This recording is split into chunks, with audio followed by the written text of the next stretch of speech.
I'm doing like all my stuff at the door. I don't touch it for 2 days. I drop it at the door. Here we go.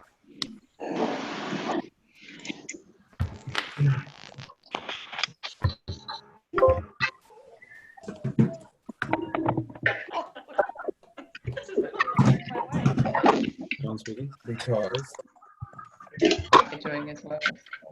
I had a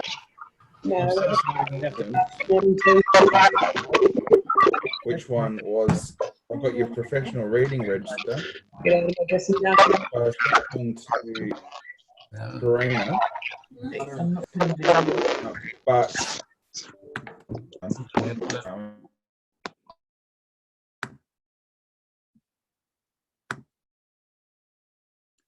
hello, everybody, and welcome. Apologies for the delay. Had a few hiccups there. I will look to locate Troy and Kelly and Kerry and Justin. I'm in now, mate. Thank you, Troy. Well done. And I'm apologies, here too. everyone, for a brief delay there. G'day, Kelly. Thanks, everyone, for joining us today. We are recording this session as well, so if you have any internet issues whatsoever, the recording will be available afterwards. All right, so we're going to kick off straight away without any further delay. And I've got some questions for our panel, and I'll ask you, and I'll direct them to you one at a time so that we get the smoothest audio communication in response as possible. So firstly, the first question I've got for our panel is, what are your biggest frustrations in terms of client examples, client case studies or stories that our accountants, bookkeepers, financial advisors are experiencing right now? What are those biggest frustrations? I'll start with Kerry, with yourself, and I've already unmuted you, I think. Give it a second. Yep. I've unmuted myself. So, yep. So my biggest one is probably timeframes, having to have one-to-one conversations with everyone. We're trying to get information out in batches, and we've got a blog going on our website, and we're updating it regularly as we get more information. But they want the one-to-one because their circumstances don't fit the criteria that's been published so far. And the other one would be no legislation, no idea about what eligibility criteria are, especially with the job keeper one. You know, employers have to make a decision this week whether they keep their staff on or not, or next week, and not know their eligibility for quite some weeks yet, especially some of those businesses that are shut.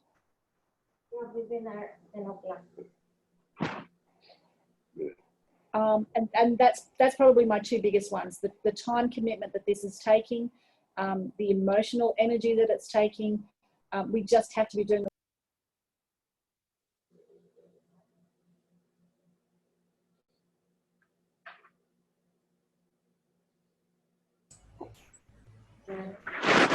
Kerry, just off for a second there.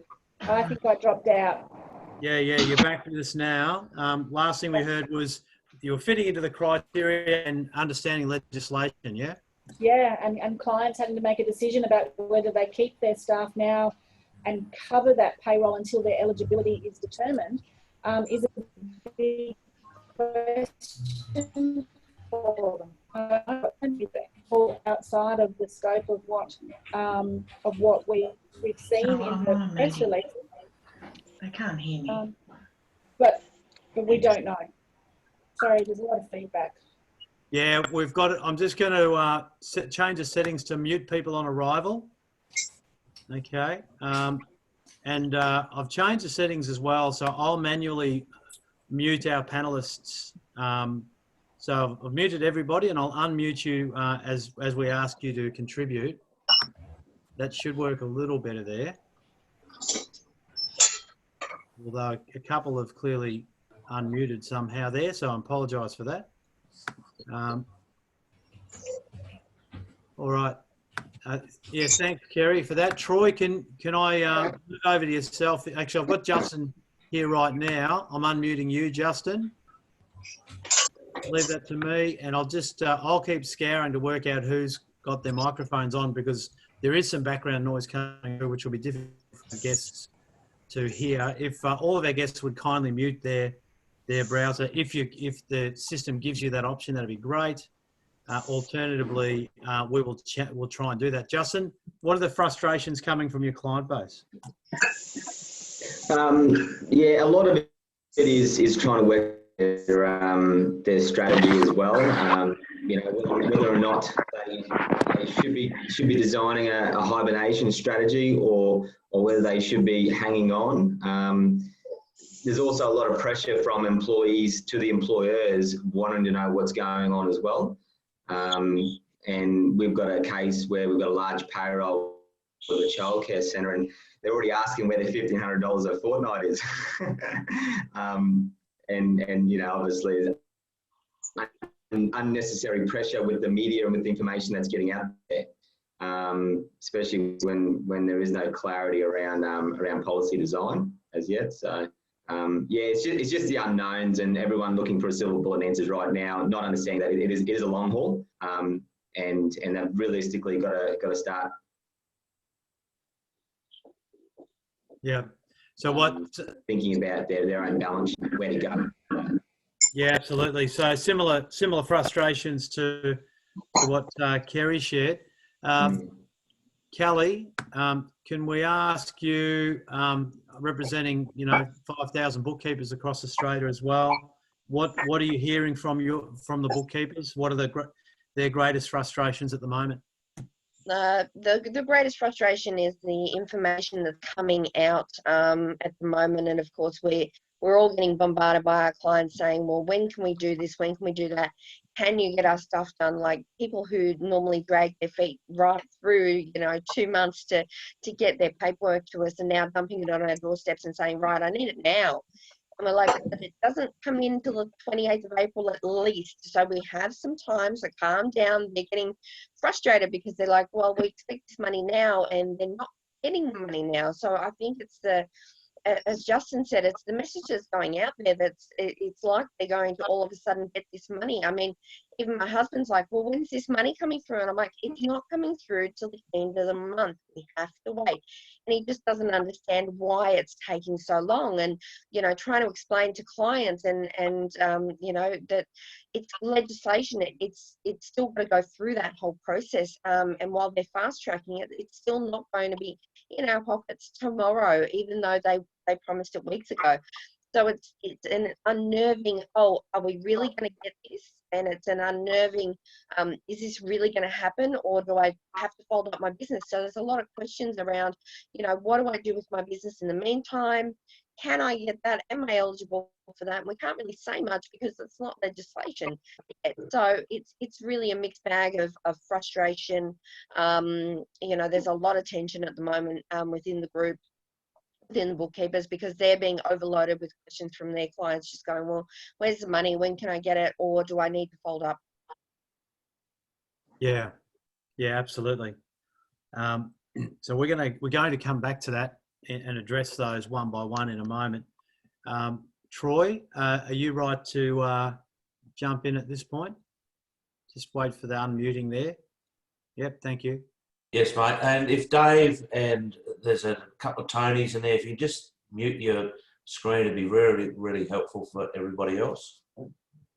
The hardest thing that we're facing is clearly not being able to know the facts. What we did a week to 10 days ago, we tried to preempt and tried to determine what the legislation was going to be about. And in hindsight, all we did was we spun our wheels a lot and wasted a lot of time. So we're still no clearer today on what the first releases were.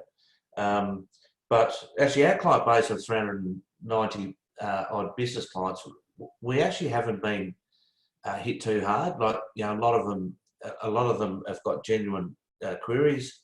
They've contacted us, but it hasn't been really overly burdening. The hardest thing for us as a business, now we're elevating more advisors, is that it's just not me and Brad being distracted. It's now, Jake and Therese and the rest of the team are getting distracted by trying to upskill their own knowledge. But we need to invest that time because, the more knowledge we've got spread across our advisory base, well then that's going to spread the load and also, filter down to our clients, which at the end of the day is where we need to be getting it to. But it sounds a bit weird, but I'm a lot less frustrated than what I was 4 days ago. But we just got to keep reassuring our clients we're on top of it. But it's just a matter of being able to give them the confidence that we know what we're doing. But when it becomes more concrete, we can then make informed decisions. And there's lots of webinars that are coming out just before Easter now with NTAA, IPA, and so forth. My immediate reaction was that's too far away. But I think we're just going to have to take a deep breath. Like I was planning that we're rolling out the JobKeeper payments this week. Well, that's clearly not going to happen. So I think there is going to be a bit of breathing space with this. The 28th of April before the credits flow through. So I think across the industry we're going to have to be fairly measured in how we file those March passes and make sure we do get them right. Yeah. Just on that, one of the comments I just heard you make is that on one level you didn't feel that you had much more knowledge or had made a lot of progress from a couple of weeks ago, but for whatever reason, not as frustrated as say 4 or 5 days ago. What do you think's behind that? I think probably the mistake that I made or we made was that we tried to get on the front foot too early because we had this public release, and then it was passed through Parliament, but there's still no real guidelines. So what we did was, and we mentioned this on these webinars as well, is that we try to be proactive and look for strategies going to be the best way to maximise the benefit for our clients. We did that, and we spent a hell of a lot of time in building calculators and so forth, having strategies, only to be to realise that we weren't being supported by our accounting bodies. They're the ones that we pay our fees to. We expect them to act on our behalf and be more proactive and lobby a lot harder than what they did. Me personally, I think they've let us down immeasurably. That's only my view.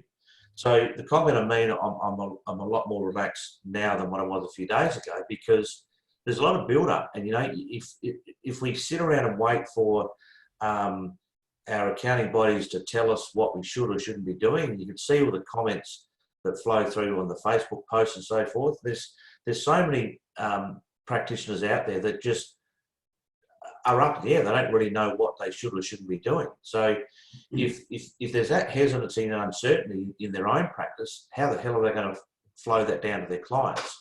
So the reason why with this second release that's come out, I've taken a more relaxed approach because I don't want to go and invest a heap of time and try and read stuff that's not there, jump at shadows. I'm more relaxed about, okay, how we're going to roll these things out when we do have a strategy, and then keeping our advisory team upskilled in what they need to know and what they don't need to know. So that's what I mean by a bit more relaxed. We put so much time and energy into it, 15-hour days to come up with strategies we're going to roll out, that in the end of the day, we had flat tires. We can't go anywhere. Can I also add to that, Troy, that depending upon who you're listening to, what practitioners you're talking to, what groups you're in on Facebook and things, as to how aggressive or how conservative those people are going to be. So you're getting a mixture of information there as well. We're never quite sure what the lay of the land actually is, and what somebody's considering is going to be an acceptable a strategy is an absolute no-no in somebody else's viewpoint. And that's all we've got to go on. Well, that's exactly right. We get threatened by not threatened. We were strongly advised by the IPA that if we do breach any of the integrity measure rules, then we'll basically be deregistered as agents and severely disciplined by the ATO. Now, that's well and good to do that, but what I was really concerned about and disappointed about is if the accounting bodies want to take that stance, then go to the Tax Practitioners Board, go to the ATO, go to the other regulatory bodies and get them to put out statements to saying, you do this, do that. So it's, you know, if we've got rogue accountants out there that are doing the strategies which we believe we can, and by that I mean basically the main ones that are missing out in all of these initiatives are the business owners. So if they're not getting looked after, the cash flow is not coming into their business. They're the ones that are required to do the JobKeeper payments, do the administration, pay the superannuation on that bottom end that they're otherwise already getting. They're the ones that have to go to the banks and cash flow it. But the business owners, from what we can see in the second release, are still not getting looked after. So that's the problem we've got. If we sit and be conservative completely and do as we're told, the accountants down the road that are doing more masterful type strategies to look after their clients, we as practitioners across the country face a huge risk of our own businesses being decimated by clients leaving. So, you know, if the ATO is a toothless tiger and they don't do anything, the Tax Practitioners Board don't do anything, and we have legal firms there's a few of them across the country now putting their hands up saying, you know what, there's no way that you can stop treating someone as a self-employed person as an employee.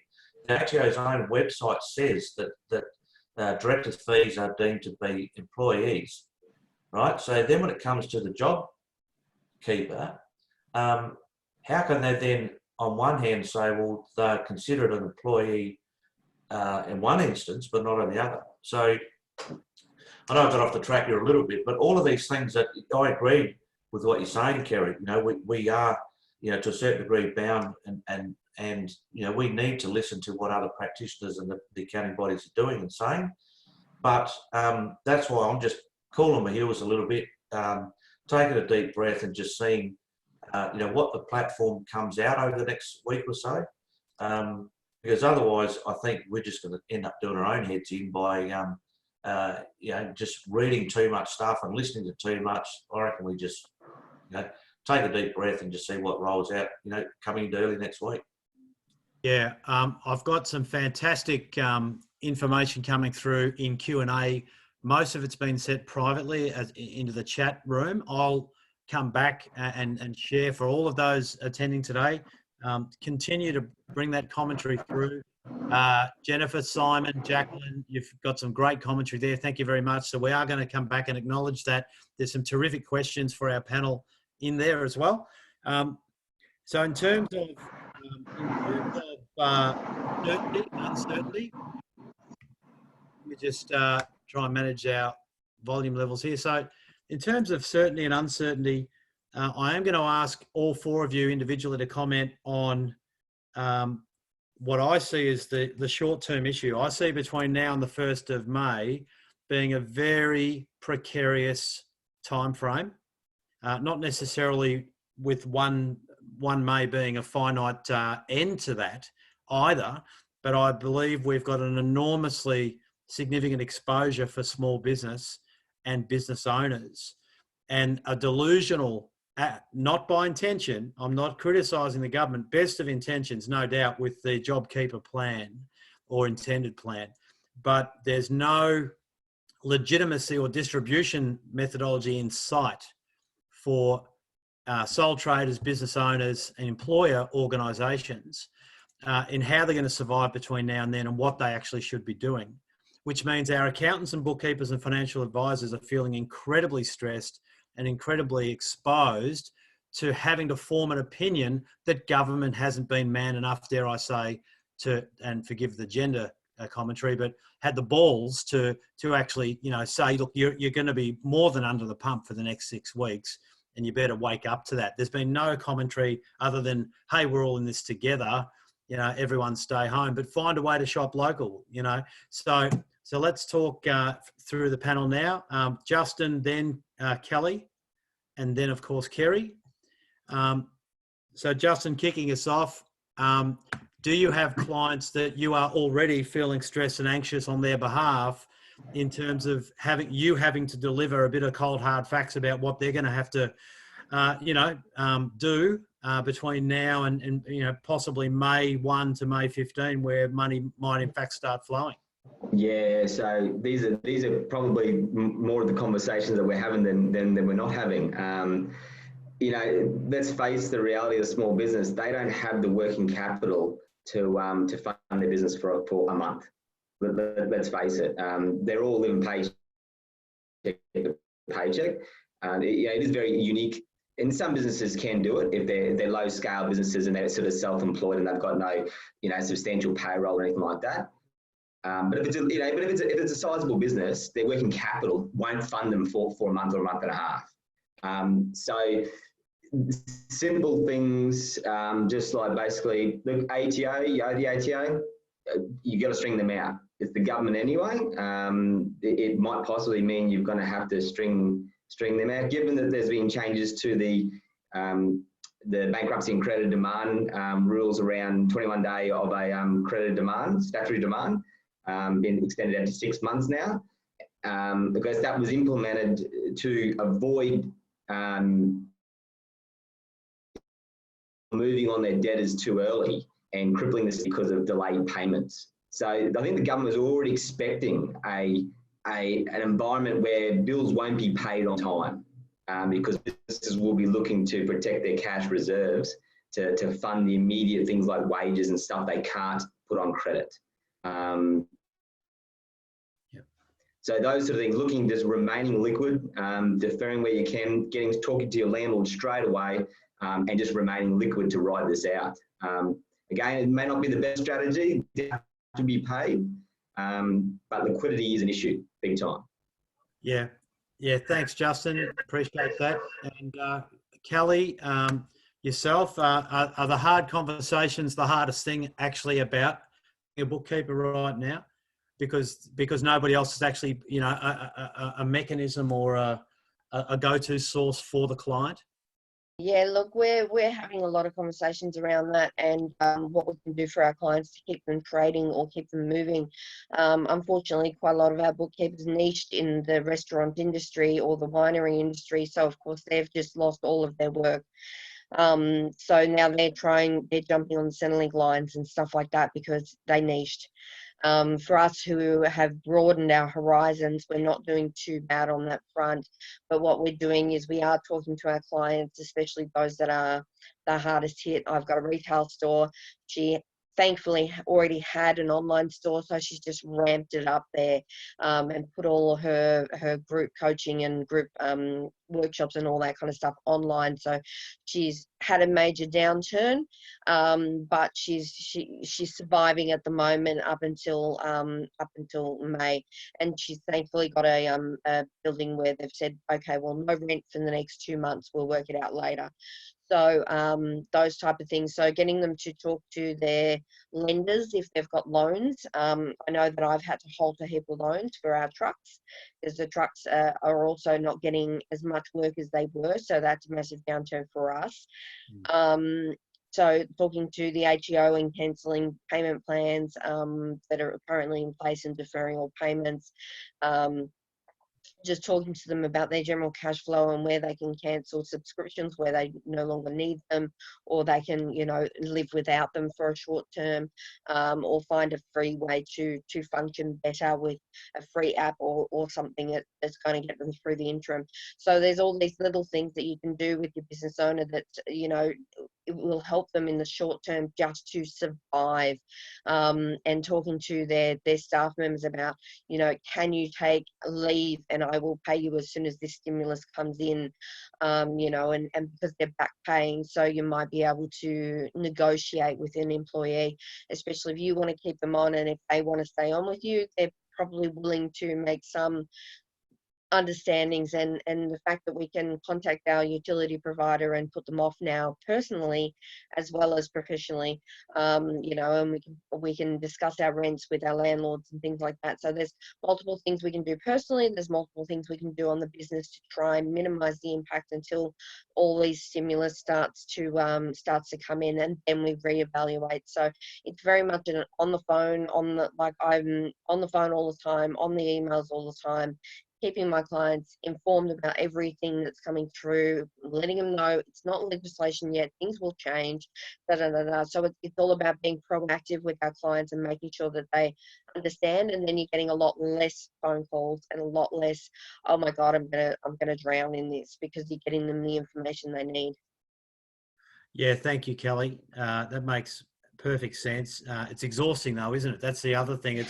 It's emotionally exhausting. It's physically exhausting. It's an overwhelming workload that all professional advisors in all disciplines now are suddenly feeling as well. In case for my team in the background, if David McClellan's got Peter Daly with him, you might send me a text message, David, to let me know if we can get a comment from Peter on behalf of the advisor profession as well, financial advice, in a moment. But Kerry, same thing. You, as Kerry and Troy are well aware, Justin's aware, on the last webinar a week ago, one of the requests, I think, Troy, you may have raised it, and that was, there a way we can streamline some of the communication? Clearly not all, because there's some one-on-one dialogue is essential in certain cases, but how do you calm down the entire client base as much as you can? And just for those who are looking forward to an update on that, we did promise you in this webinar that we've got some streamlined communication methodology that we will demonstrate with thanks to Kerry and Troy's input. We'll show you what we've done for Kerry and her business in the ACT as an example, and that's something that'll be available for those who are interested within 24 hours, so actually late today. So Kerry, what are the toughest things that you've got to face at the moment in terms of our client assessment, and are you having any conversations in that regard that clearly that they're not getting that information from elsewhere in terms of tough times ahead? Let me just unmute you as well. Yeah. The conversations are quite robust. One of the things that is coming up constantly is that 1st of May deadline and having to fund until then, but then being uncertain whether they're going to be eligible for it or not. And that's a big ask for an employer to continue paying the wages, particularly if they've got casuals who are earning less and they have to commit to paying the $1,500 for them.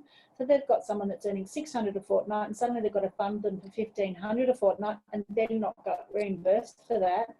That's a pretty hard ask for someone to invest in. As Justin said, they don't have the working capital.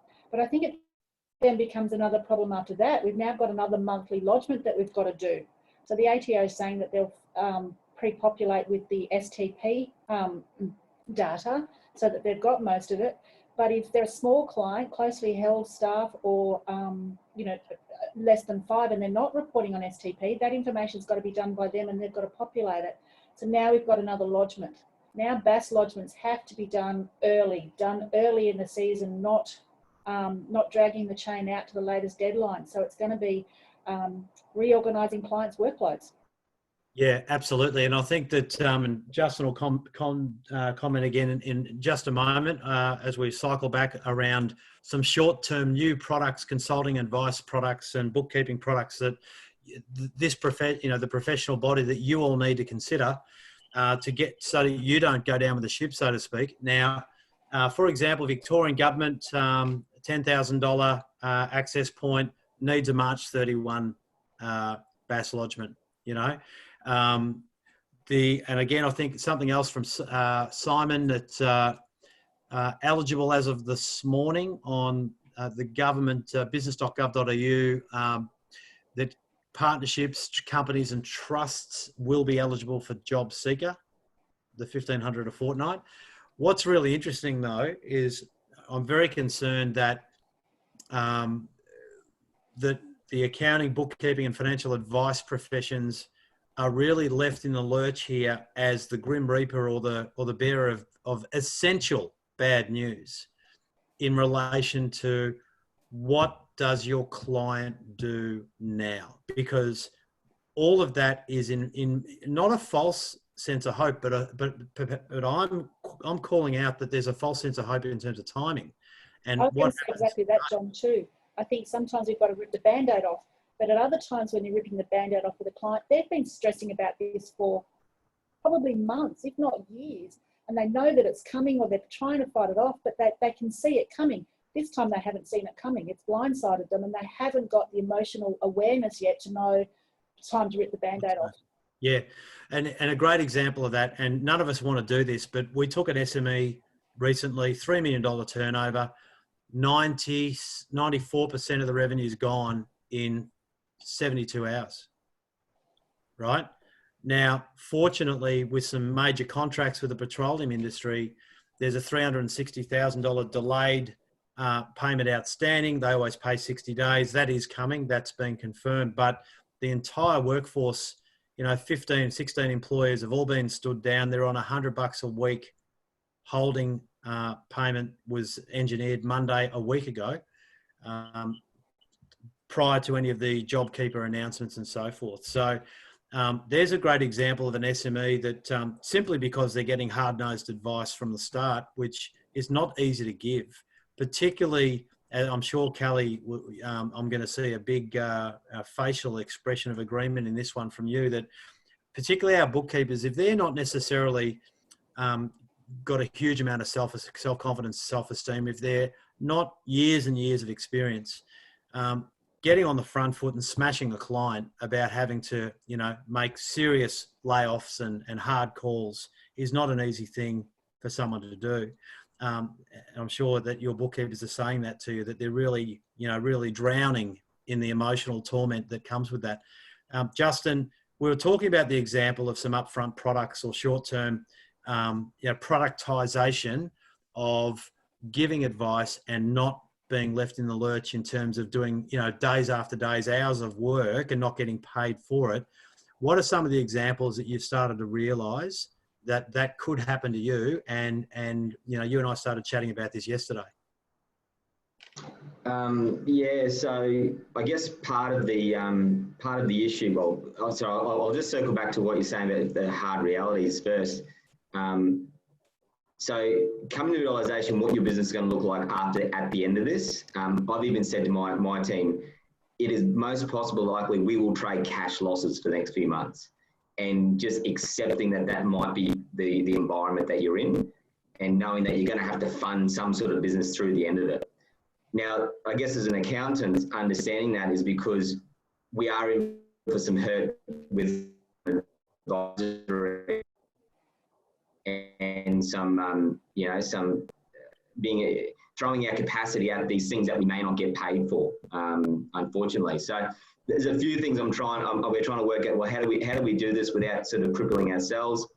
We've basically divided our team up between those that are dealing with this and those that aren't, so that we can protect some of our back end capacity. Again, it's great for all of us to be advised in this area, but we all can't be doing this because our revenues and our billings will just fall off a cliff. So trying to isolate a team to just keep business as usual, and a team to be really specialised and really get up to speed with this sort of stuff. The other thing is looking at cash flow products for our clients so they can get the access of advice, and without really putting too much pressure on them now. It is risky. How do we do that? Do we put them on a small direct debit? Do we ask for money up front? All this sort of stuff. And are we productizing our advice, or are we just dealing with the problems as we go? Again, it is all R&D at the moment, getting feedback from clients, but we've got to face the reality that unless we slow down and actually put value on this, and show that there's value, we will be stripped apart through the process.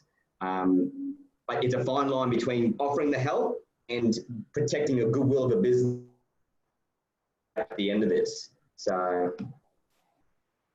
yeah, well done. And just a couple of quick comments that are topical about giving advice and supporting clients at the moment. Then I will refer to Peter Daly, who we've got online as well, on behalf of the financial advice industry and and the barometer there.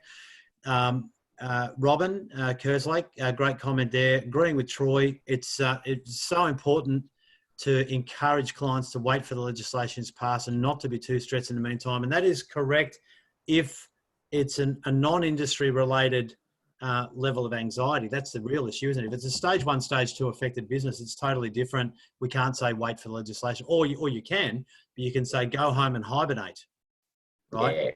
you know, which is frustrating. strategy. It's horrible advice to have to be the mouthpiece to deliver that advice. I think that's what's heartbreaking for all of you, is that you're the ones that have to give that advice, which is remarkable, isn't it? It's that the government haven't thought through that piece and aren't giving you messages. And I concur with Troy that I'm not seeing the industry representative bodies stepping up on any level at this point from a support. And as Simon Nuttall said, I think earlier, you know, we're just not seeing that from them. And he's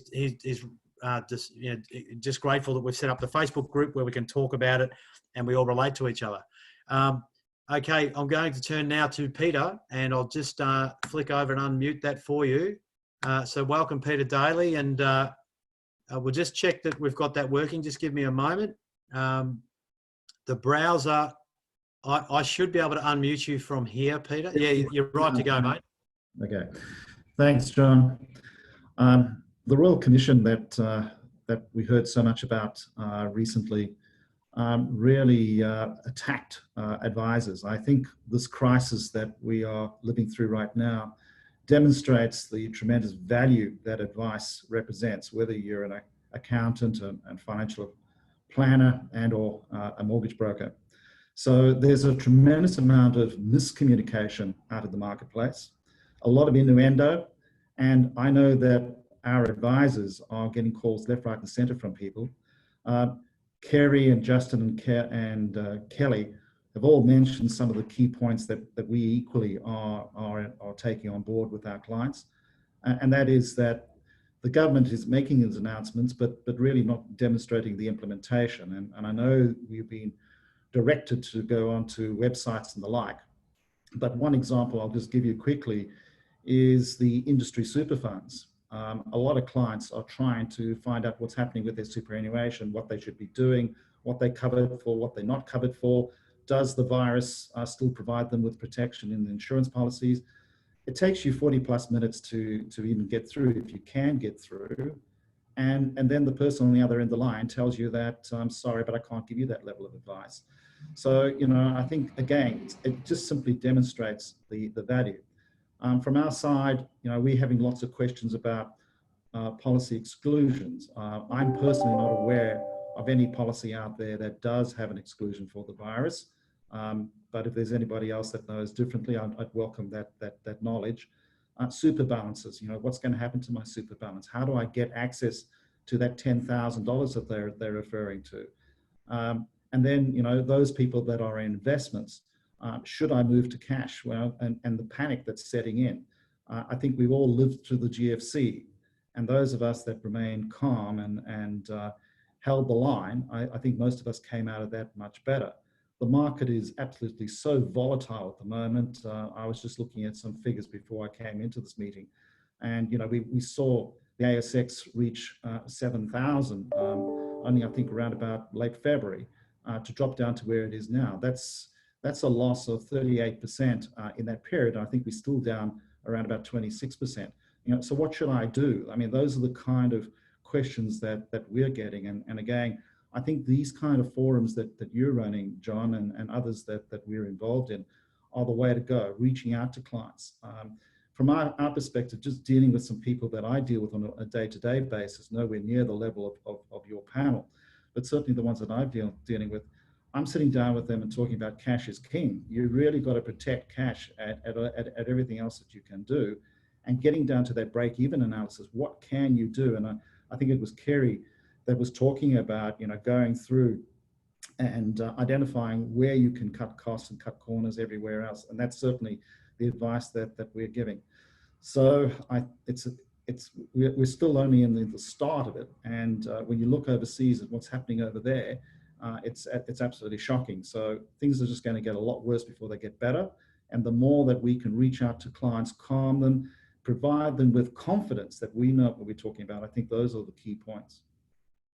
Yeah, thank you, Peter. Well done. I do agree with that, and it's quite a challenge at the moment for all of us in any genre of advice as a professional. And we understand that, and we feel your pain. Trust me, we're talking about this all day, for 14, 15 hours a day.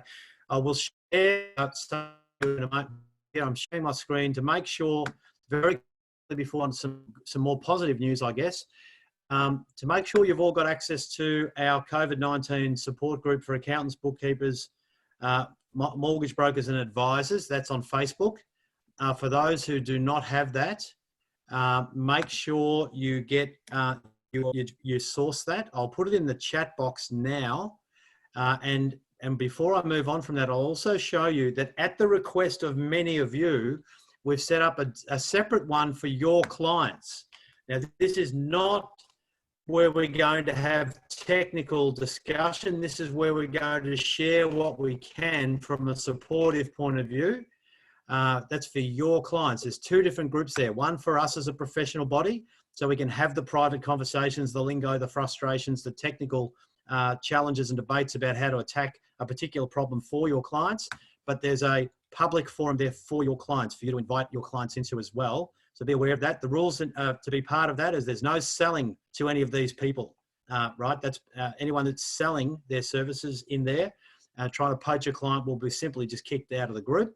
And at the same time, they're set up for us to share with everybody. And look, we did promise some Q&A. We're going to come back to that. I just want to show something that in response to this, I'm calling it the communication crisis, you know, because communication is now fundamentally the most important thing.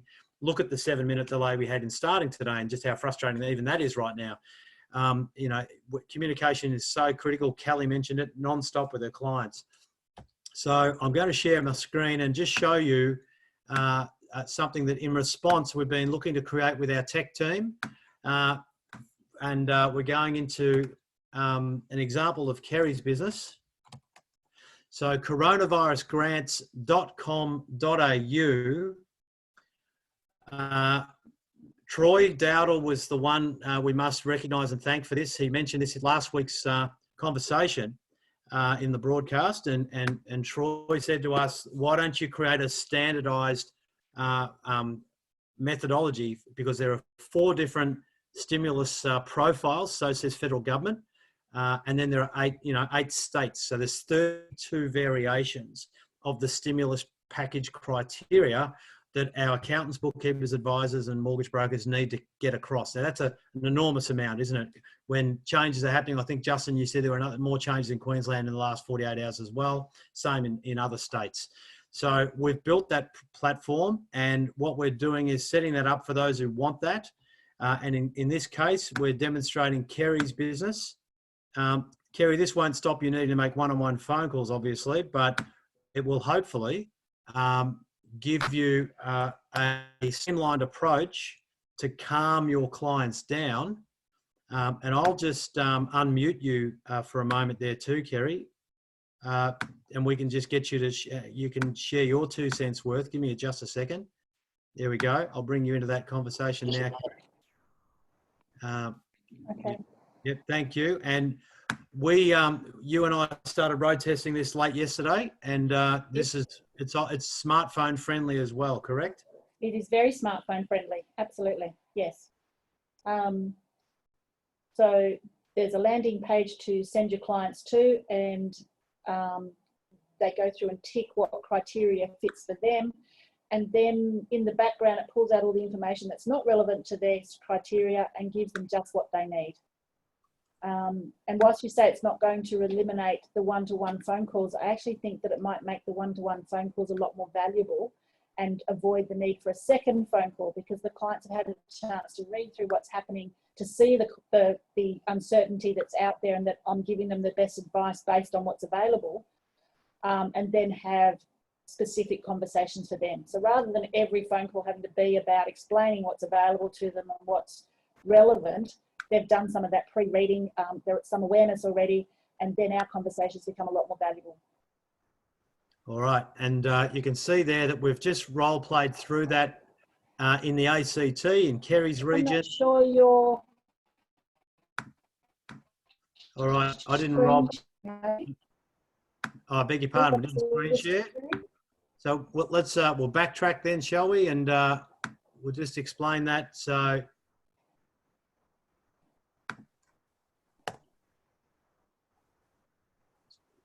So am I right to say we didn't work through that before? Is that right? That's right. Okay, so Yep. here it is So now. start, put in a couple of details that indicate your circumstances.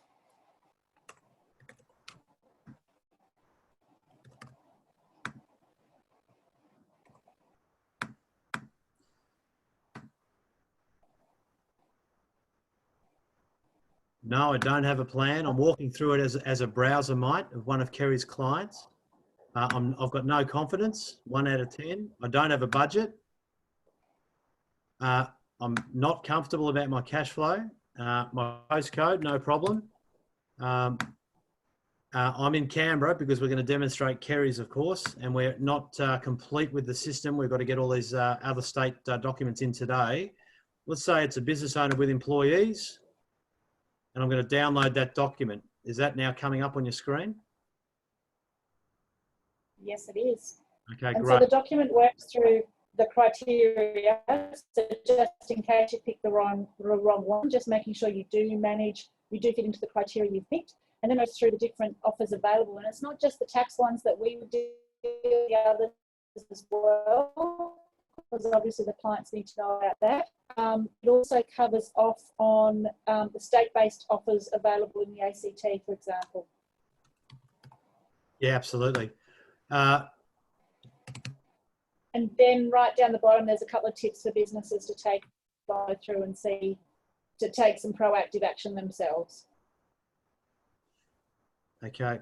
So the idea is we've hopefully created something that for those of you that want to streamline and calm down your clients, it's one thing to talk to some of your clients, but you probably can't talk to all of them every single day. That's quite a stressful thing to achieve. So for those of you that want some streamlined communication, we guarantee you, you're not going to be signing up for a monthly fee with us or anything like that.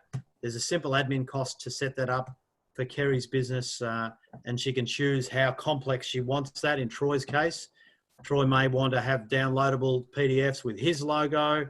He might want to do some Facebook ads as well if he's got capacity. That's completely up to you.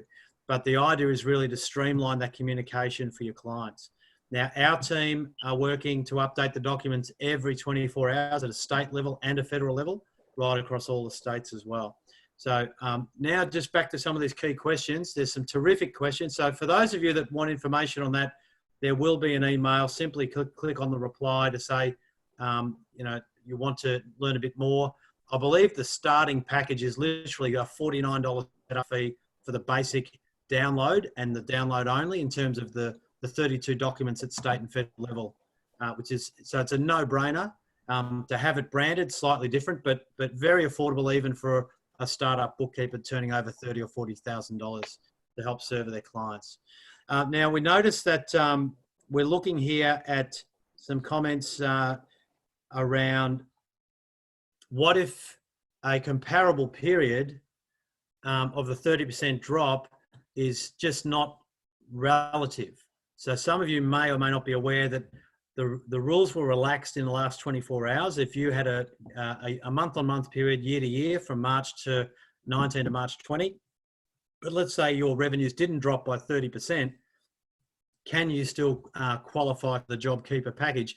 The answer is yes, you can, but you simply have to submit a case study with your criteria. Now, unfortunately, we don't have any more direction than that at the moment, other than the JobKeeper application will be relaxed and assessed individually on a case-by-case basis. So if a client, I think, I'm not sure if it was Tony, but one of you mentioned that someone's grown their business in the 12 months, gone through a growth phase, and then this tsunami has hit them, right?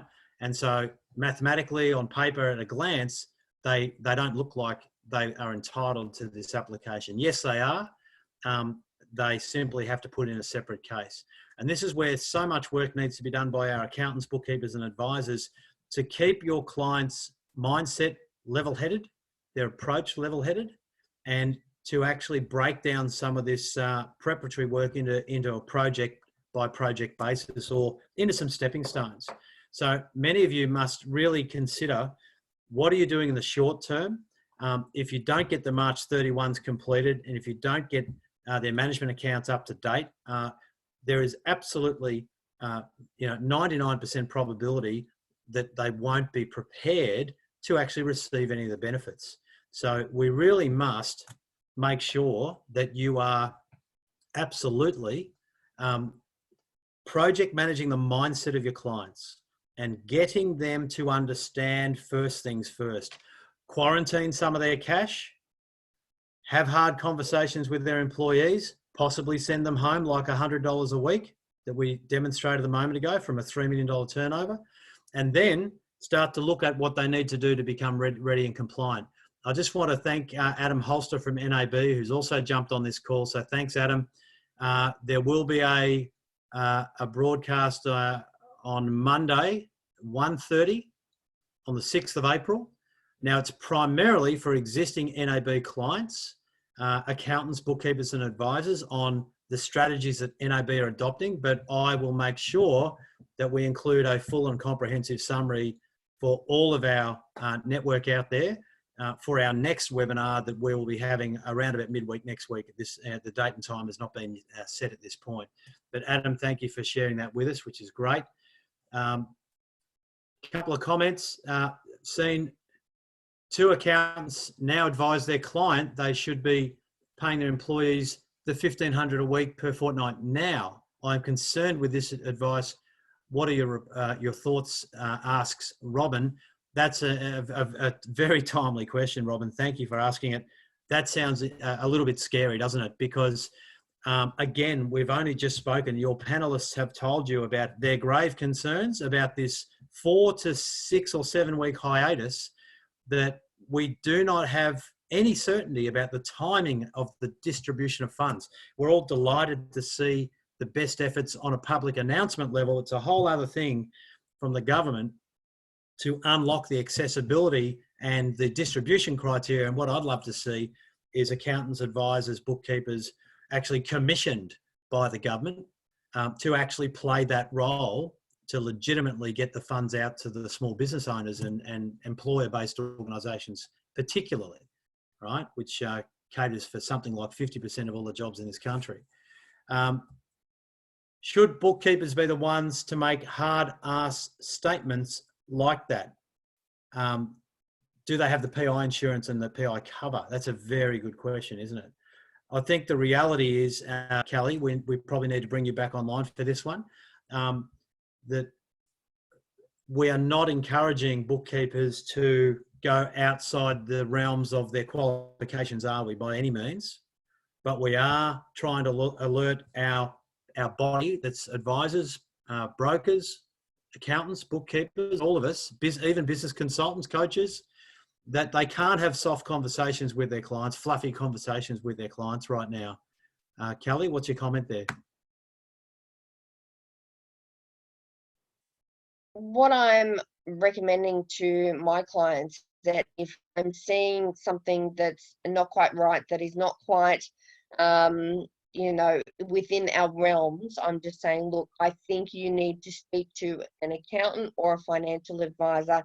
Here are the links to my accountant, my financial advisor. I would rather you get the advice from them, especially when it comes around to taking their super out. I do not want to help them make that decision. So if I am asked, or even in all my email communications, I have said, on these topics, you need to get financial advice from a financial advisor or speak to your accountant. So I am pushing it back on the client. Say, yes, I think you need to talk about this, but I'm not the right professional to do this, and you need to go and see these people before making a decision.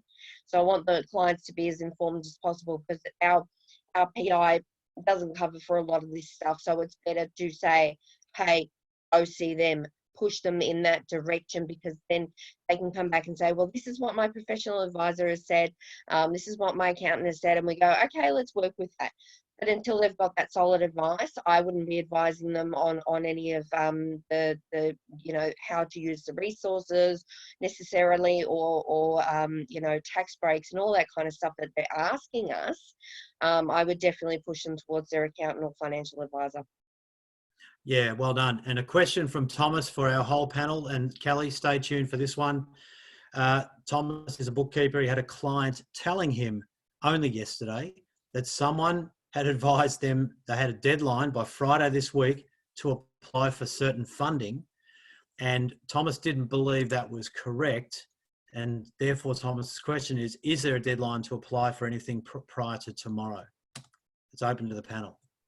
Not to my knowledge. I believe that we've got until, the idea is to apply for it as soon as possible, but when you look at the legalities and the eligibilities, you still have to prove that you've lost that 30%.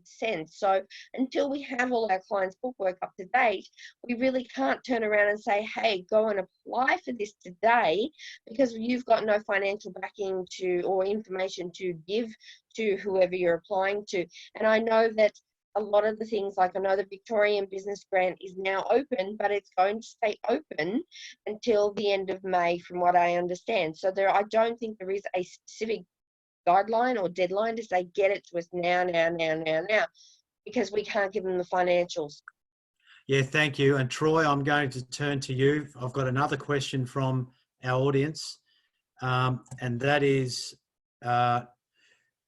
does anyone have any insight for intermittent workers or intermittent workers, both employees and employees? For example, a sheep shearer or a fruit picker or a casual, and what may they qualify for? And as we understand, some of the job keeper principles are being applied here as well, Troy. Yeah, well, the job keeper ones are going to be in strife if they're casuals. So yeah, they're not going to be a hell of a lot there unless they can demonstrate there is a consistent history there. But yeah, I think on what's presented, they're in strife. Yeah, I believe sole traders will also be eligible for the JobKeeper concept, even if they are not demonstrating a large amount of income. Yeah, it's not so much the sole trader. The way I understand it is it's poorly referenced. It splits it into two categories, as I understand. One is employer with no employees and employer with employees. And what's been released so far is the employer with no employees essentially says that you don't have employees, you drop for the month, for a corresponding period, you qualify, but you need to nominate a person or an individual. And the other thing that it does loosely suggest is that if you qualify under those circumstances, you'll need to report on a periodic basis. What that is, we don't know. So now whether that same principle is going to apply to employers, business owners with employees, who knows? Yeah, and look, an important question came up from Gemma. Is it okay to use the KDC accounting online profile and questionnaires to determine if her clients are eligible? That would not be my advice, Gemma. Get your own pack. There's 32 documents at 8 states, 4 documents per state. Get your own pack. It's $49, Gemma, for the entire pack. So just get those instead, and then you can forward them to your own clients, and you've got that information. If you're on a shoot, if you're on a budget, there's no way we'll make sure that's not affordable to you. Okay. So you can present yourself professionally. That's really important at this point in time. Don't direct clients to other people's brands, for goodness sake. Do that work yourself. We'll make sure you're supported. Kerry will take on the clients. Of course you will.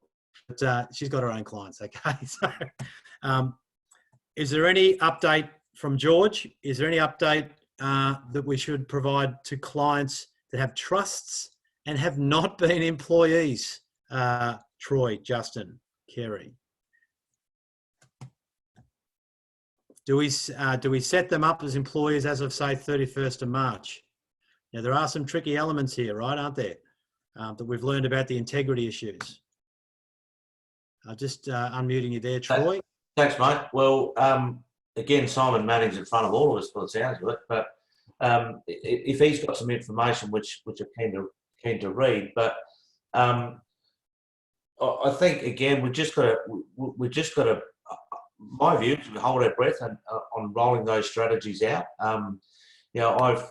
I disclosed one strategy very early in the piece, and one of my best friends has got a couple of hotels, and if we can enable to do this is how we can maximise the $100,000 boost. Since then he's had to shut his doors, and I've had to have the slap the face hard discussion, mate, you're in for a world of pain. But With those strategies, I think we just need to make sure there's a clear runway on being able to do that. So if there's some concessions with trusts and companies being able to be business owners to be eligible for the job keeper, then I think it's a massive windfall. So mum and dad in there, it's $3,000 a fortnight. I think that's going to have some huge upside to business owners. And the other thing that we haven't thought about, we just discussed internally here the other day, but with a job keeper, the $1,500 a fortnight, you've got the employer still has to withhold PAYG. So in the months of April, May, and June, that's a small amount depending on, if you're a hotel, you got 10 employees, that could be $2 or $3 grand a month in PAYG withholding. That's also going to help their cash flow boost, increasing that as well. So otherwise they wouldn't have had those employees in there. So yeah, they're going to get a credit, but the double up is certainly going to be of assistance as well, if that makes any sense. Yeah, absolutely. Thanks, Troy. So just as we're coming towards the close, a couple of key housekeeping items. Firstly, every single question that for attending today that you have raised is being tabled in an online Q&A in Google Drive, and we will give you the opportunity to share and receive all of the panel's responses to those questions where we are able to, and we'll be responding in the next 48 hours and sharing the link with every single one of you that registered, as well as the recording of this event, and of course, the simple follow-up procedure on how to get access to the 4 federal profiles, the funding information, and the downloadable content there that you can do, which is available, including all state legislative information as well. The important question again from the panel, has anyone here recently successfully set up a MyGov ID? It seems to be, it's pretty frustrating at the moment. Yeah. Kelly, do you mind commenting on that? Yeah, I waited till the very last minute and I only set it up 2 days ago. I did find it a little bit frustrating because I had to set up an extra step, which was a machine credentials thing onto my computer so that I could actually use the MyGov RAM and it connected to the portal. So it is a bit of a pain in the butt. Feel free to PM me or whatever, and I will send you the links on how to do that. But yeah, once it's up and going, it's fine, but it's just that initial setup is a bit of a pain in the backside. Yeah, absolutely. And a great question from Shane. Is it factual that if you haven't lodged your 2019 returns as yet, you don't qualify for the cash flow boost? That's a good question, Justin. Yeah. Justin. Yeah, I've had a few of these questions. Basically, the premise is they're trying to determine your eligibility over your turnover. And our understanding is, 19 returns aren't yet due yet. So realistically, it's a bit unfair to have to impose that measure. But as long as your activity statements for the 19 year are done, they can determine your turnover eligibility based on those activity statements. So yeah, I think it's either or, I think. Yeah, understood. All right, thank you very much. So in terms, again, just a reminder, so we've got the Q&As being tabled from today. We're able to capture all of the chat box. One of the great things about the Zoom software is you've got it in video record mode in the background. It actually also records the entire chat box of the audience as well. So our team can go back into the recording once it's buffered online in the next hour or two, and our team can start collating all of your questions into our rolling Q&A document, which we started last week in the first broadcast about the same time last week. So I'm going to keep the session open just to allow anyone else to throw any more questions in there that are on your mind. We will start wrapping up the actual broadcast now, and we will send you information that you can simply reply to. Yes, thanks. Talk to me, call me, or email me about all of the downloadable stuff that you saw we helped Kerry to create there for her clients, to calm her clients down. The communication piece is really key right now. And of course, being emotionally prepared because we have a real battle ahead, people. As a professional body, we are really going to have to stick together and share and remind each other that tough times don't last, but tough people do. And you know, this is a war. It's as much an emotional war and a mindset war for the next, particularly the next month. So hang in there. Don't be a stranger, and keep sharing your questions and your frustrations in the Facebook group as well. That's really important. You'll notice that you've all received the Facebook link if you're not yet part of that dedicated group. And of course, for those who are in there, or if you're about to go and join that, make sure you check out the SME group dedicated for your clients, where we've got a no pitching, no selling rule there. And that's literally for your clients, so that we can regularly share some combined information for them as much as we can in a timely fashion. The PM, I believe, has gone back online recently as well. For those who are distracted by the media or very keen to go and check that out, we should probably wrap up and give you that opportunity as well. Thank you so much for your comments and questions today. It's been fantastic. And we look forward to doing our best to address each and every one of those and sharing with you again very, very soon. So thank you to our panelists today, to Peter, Troy, Kerry, Justin, and of course, Kelly as well. We really appreciate your passion and your contribution. And for those of you that have asked so many excellent questions today, we haven't got to all of them, we know that, but we will be catching them and putting them in the Google Drive and sharing that with the entire audience of registrations, along with the recording and some rolling responses to those Q&A. Have a great day. Stay safe, stay proud, stay focused. You are an enormous body of support and resource. We are probably the only people, you are the only people your clients have got. So let's hang tight and stay focused. We can get through this. See you again soon.